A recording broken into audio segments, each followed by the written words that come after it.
here we have Rick Scarborough explain his reason why the Confederate monuments exist.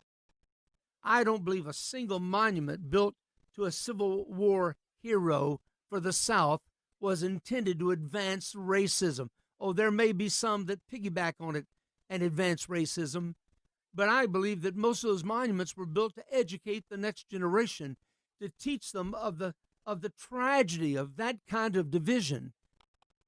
If we go to uh, a graphic created by the Poverty Law Center, we have a timeline of the monuments and various years that they were set up.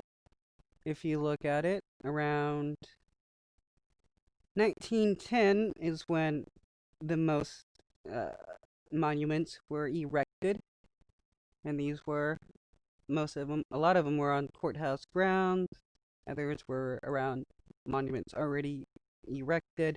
And 1910, 50 years or so after what the Civil War, this is around the time Jim Crow happened.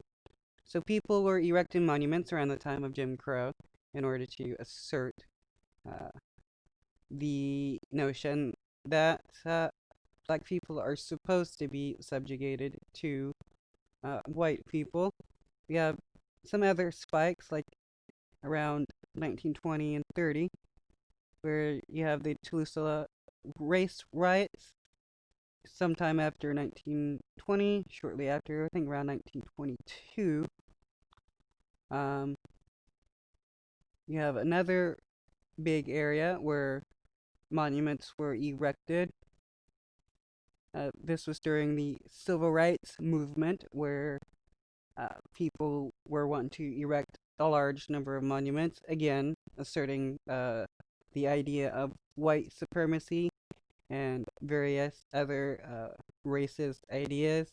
So, Rick Scarborough is relatively wrong when he makes the claim that the monuments weren't erected to progress the idea of racism and used as uh, uh, a way to educate people.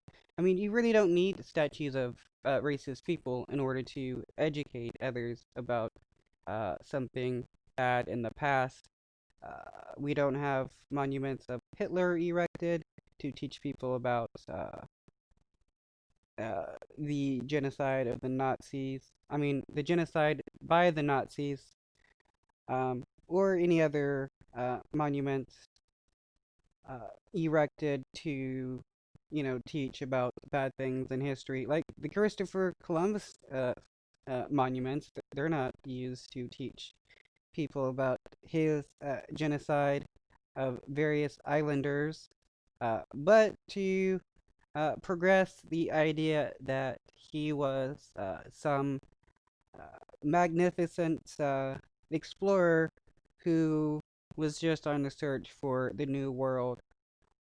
The moment he found, the moment, the moment he landed where he did, which wasn't in the Americas, around the Philippines and I believe the Caribbeans and stuff, he started mass murdering people and committing genocide, as well as stealing all the valuable resources that they had.